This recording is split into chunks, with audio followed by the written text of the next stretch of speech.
Hey class, this is Professor Bailey and I'm going to walk you through the lecture slides for 7.4, the Simplex method.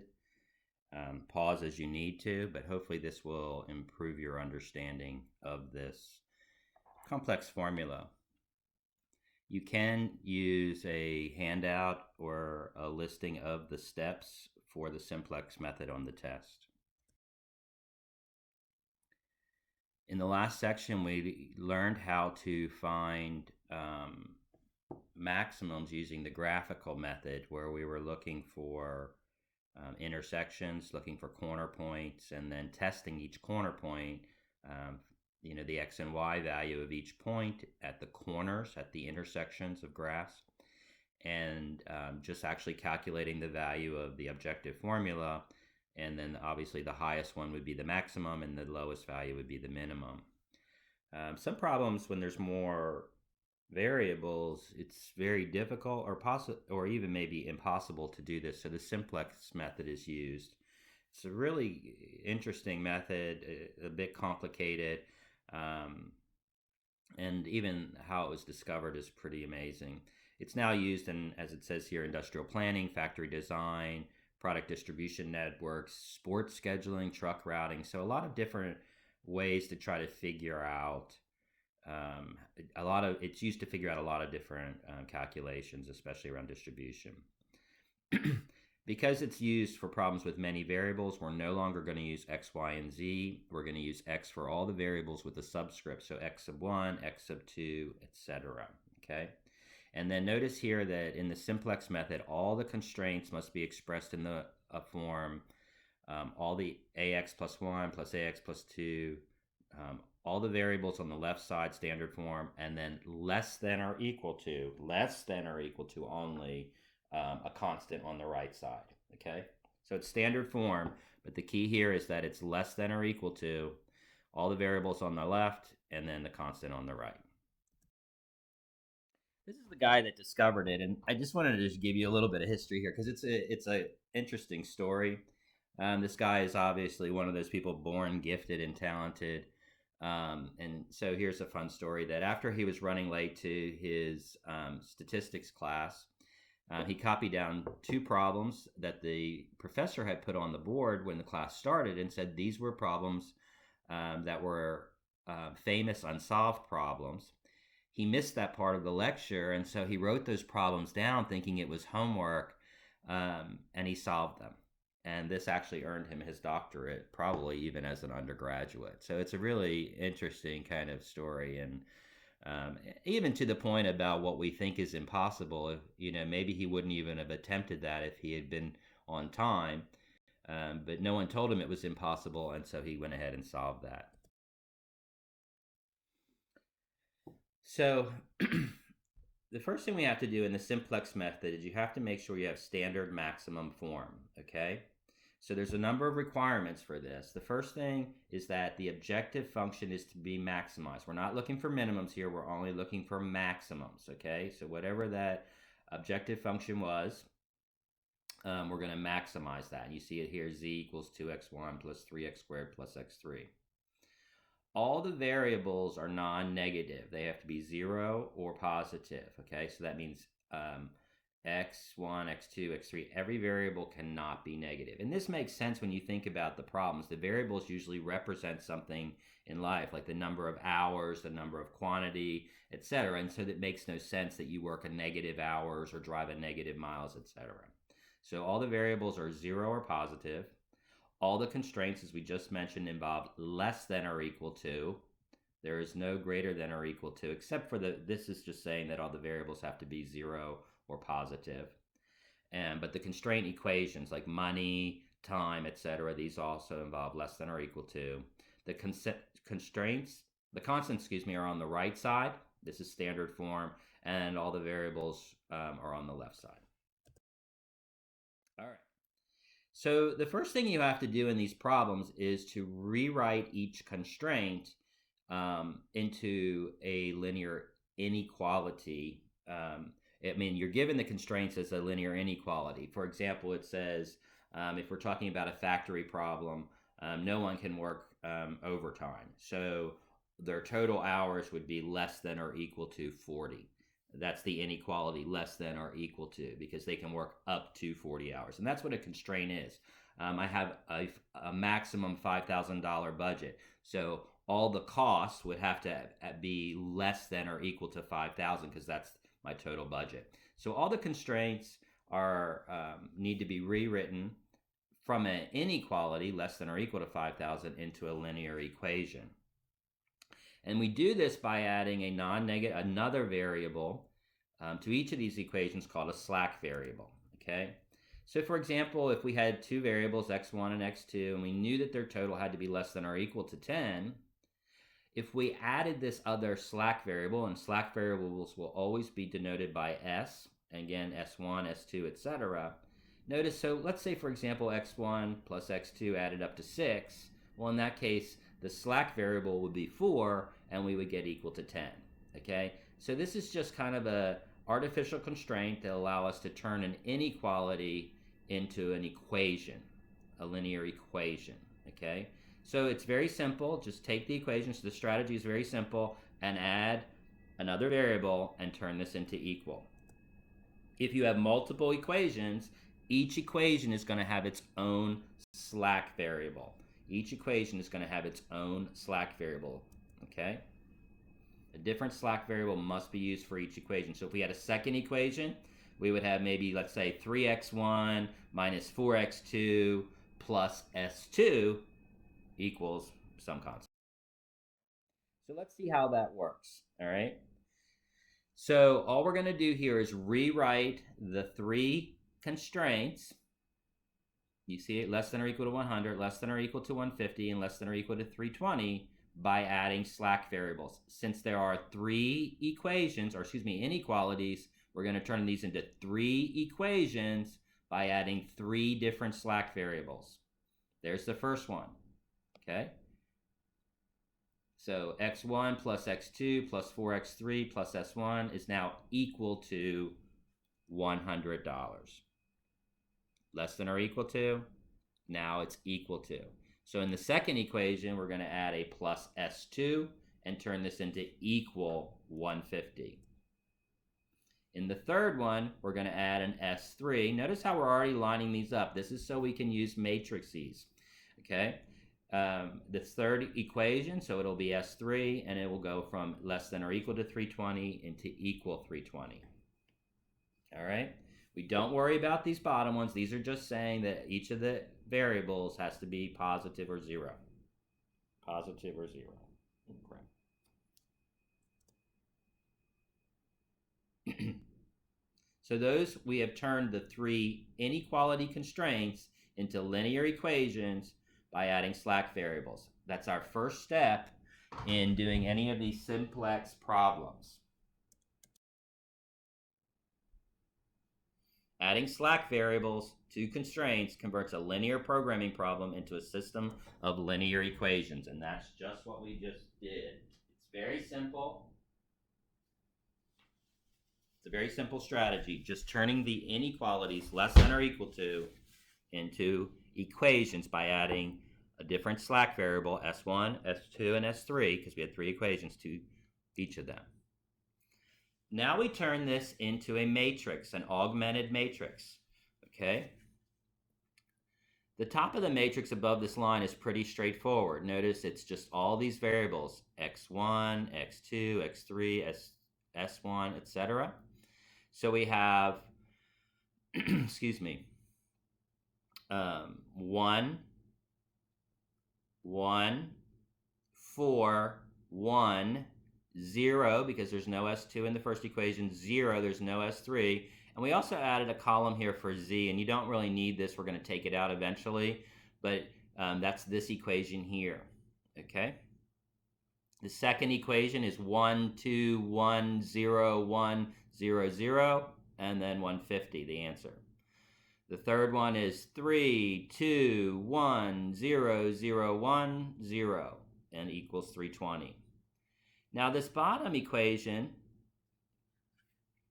is the objective function, which you see up here, which is whatever we're trying to maximize, but we've moved everything to the left side. So again, so we're putting it in standard form. Notice there's no constants here. Z is another variable that's the answer we're looking for. It's the function.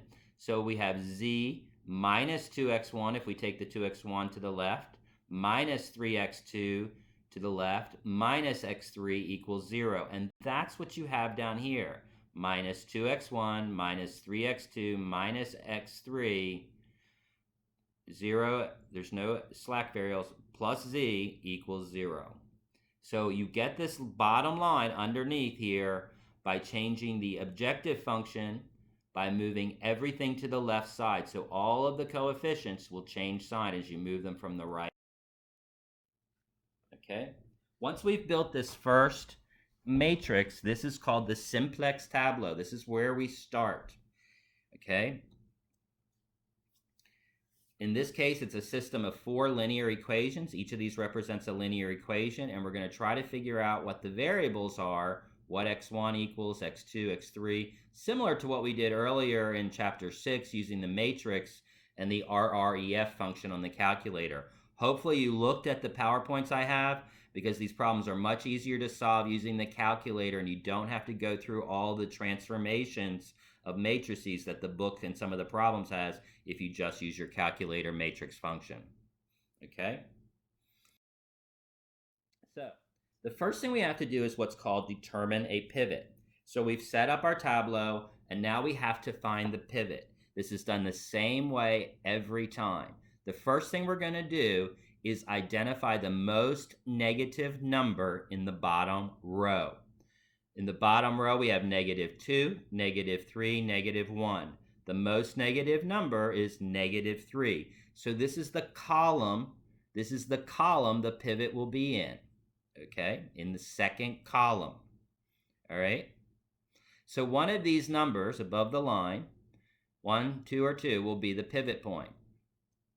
To identify the pivot row, we now have to divide the number at the end, 100, 150, 320, by the number in the pivot column. So it's going to be 100 divided by 1, 150 divided by 2, 320 divided by 2, and then we pick the smallest. Since 150 divided by 2 is the smallest, then this will be our pivot.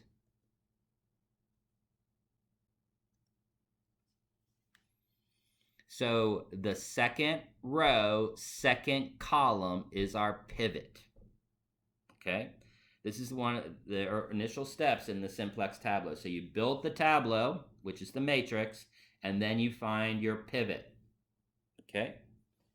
You first identify the most negative number in the bottom, and then you divide the n number by all the numbers in that column, and the smallest one becomes your pivot, that intersection of the smallest value.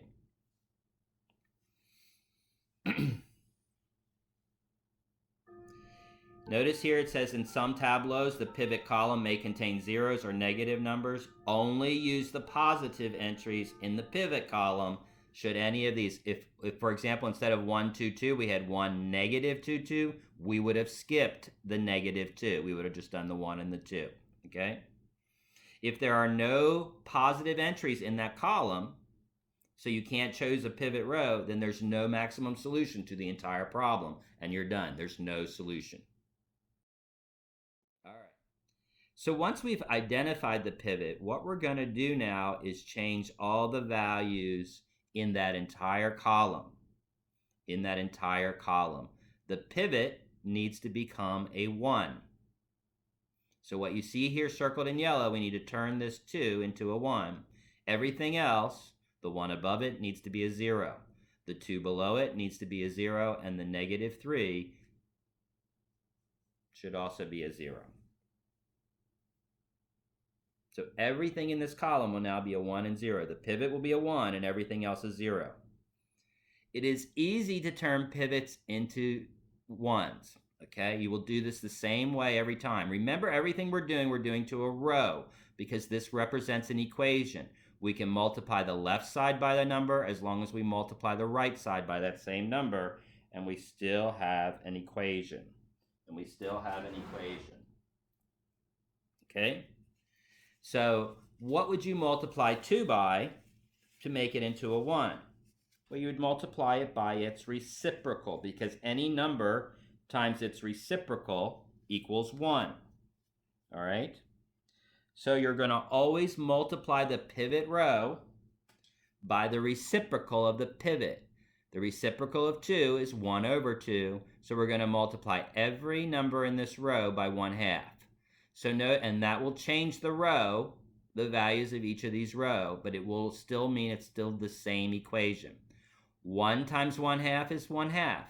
2 times 1/2 is 1. We've got our 1 in our pivot. 1 times 1/2 is 1/2. 0 times 1/2 is 0. 1 times 1/2 is 1/2. 0, 0, and 150 times 1/2 is 75. So you see that we've changed the second row now into all of these values you see at the bottom by multiplying the original row by 1/2, the reciprocal of the pivot. You will always turn the pivot into a 1 by multiplying by the reciprocal. More complicated, but you can do the same thing every time. Remember that we can add two equations together and still have an equation that's true because both sides are equal. This is what was called elimination earlier. Okay? Adding two equations together to try to get one of the variables to disappear or the number in front of it to be 0. Okay?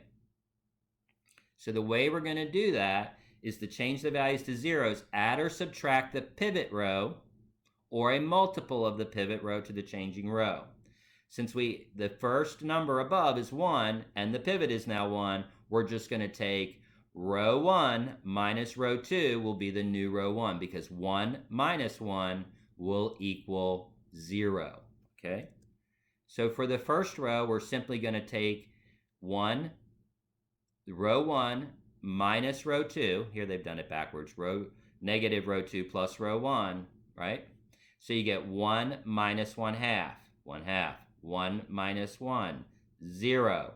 4 minus 1/2 is 7/2. 1 minus 0, 1.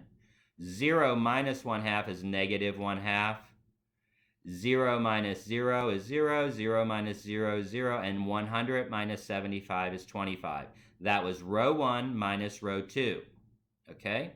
So notice we've got a 0 in the first row, second column, and a 1 in our pivot. Now we go down one more to the third row. We got to turn this 2 into a 0 as well. Well, 2 minus 2 is 0. So we need to do row 3 minus 2, row 2, where the pivot is, the pivot row. Because 2 minus 2, so we multiply this whole row by 2. We're not going to change this row. We're just going to multiply it by 2 and adjust this third row. When we say multiply the second row by 2, it's kind of in our scratch sheet, our scratch paper over here. We're not actually changing the pivot row because we want that to be a 1. So this new row 3 is row 3 minus 2 row 2. So 3 minus 2 times 1/2. 2 times 1/2 is 1. 3 minus 2 is 2. 2 minus 2 times 1. 2 minus 2 is 0. 1 minus 2 times 1/2 is 1 is 0. 0 minus 2 zeros is 0. 0 minus 2 times 1/2 is negative 1. 1 minus 2 times 0 is 2. 1 minus any zeros is 0. 1. 1 minus 2 times 0 is 1 minus 0 is 1. 0 minus 0 is still 0. And 320 minus 2 times 75, or 320 minus 150, is 170. Okay? So notice what you're always doing is you're subtracting either the pivot row or whatever number this is times the pivot row. 2 times 1, because it's always going to be 1 when we do this. Here we're going to add it, so we can do row 4. Because this is negative, we need to add plus 3 row 2, the pivot row. Okay? I'm not going to walk through this. It's very easy to make mistakes here because you're doing a lot of multiplication and not necessarily changing those rows each time. Okay? So notice now what we have done is what's called pivoting the table. We found our pivot, which was row 2, column 2. We turned it into a 1, and everything else in that column is now a 0. And there were only 2 methods for doing that.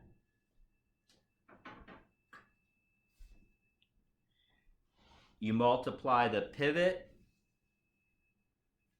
row by its reciprocal to make a 1.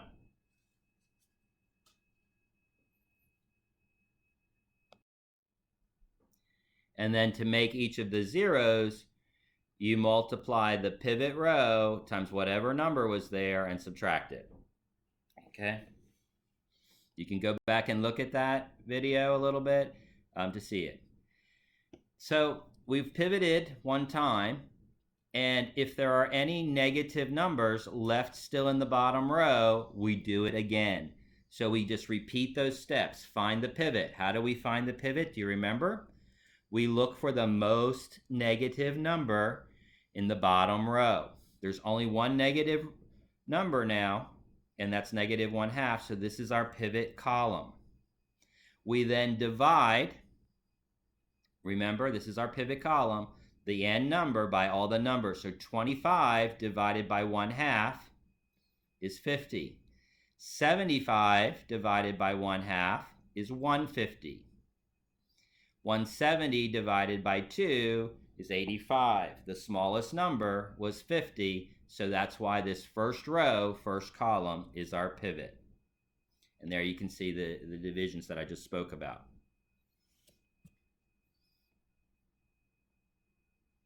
Divide the last column by all the numbers in the pivot column, and the smallest one is your pivot.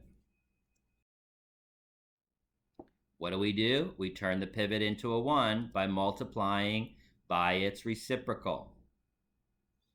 We then turn each of the other numbers in that same pivot column, in this case the first column, into zeros by subtracting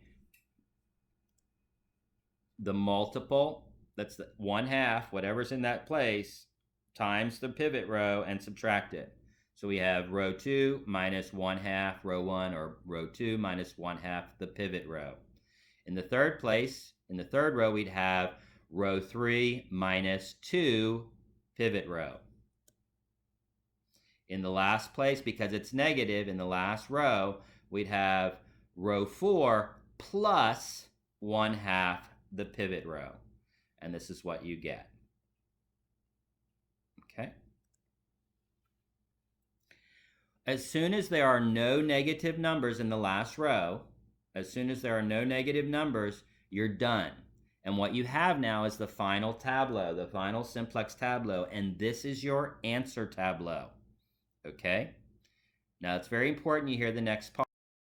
This is partially vocabulary. Remember,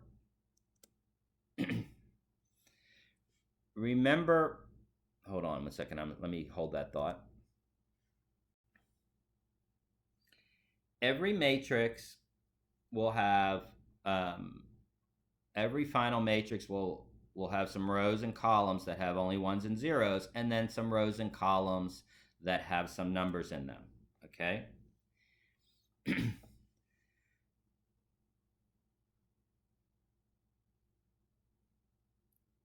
So any column that has numbers besides 0s and 1s, these are called your non-basic variables. So x3 is a non-basic variable, and x3 equals 0. Okay? There are no x3s in our problem. S1, the first slack variable, equals 0. S2 equals 0.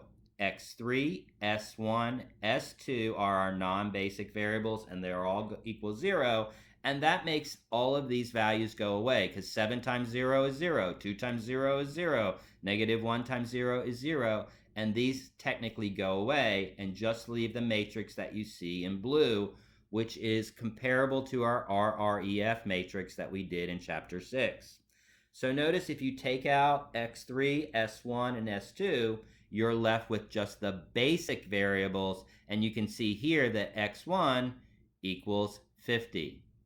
x2 equals 50. S3, the slack variable number 3, equals 70.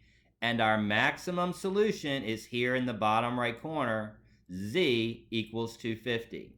Okay? So you've got the value for x1, for x2, for s3, and then for z here in your column. Remember that any variable with numbers in it besides 0 and 1 is a non-basic variable, and they all go away. They all equal 0, so we just have an RREF matrix. So this table is your answer, and you need to be able to interpret a final table, a tableau, for the solution. Your solution will always be at the bottom, and then your numbers here will relate to wherever the 1 is in the matrix. This is x1 equals 50. The second row equals 50, and you go over to where the 1 is, and that is in row x2. You say, hey, wait, there's a 1 under s2. But remember, because there's not zeros in the rest of that column, s2 itself equals 0. Okay. Here's the simplex method. You can pause this and read through it. You may copy this down, you may take a picture, and you may definitely use this on your test.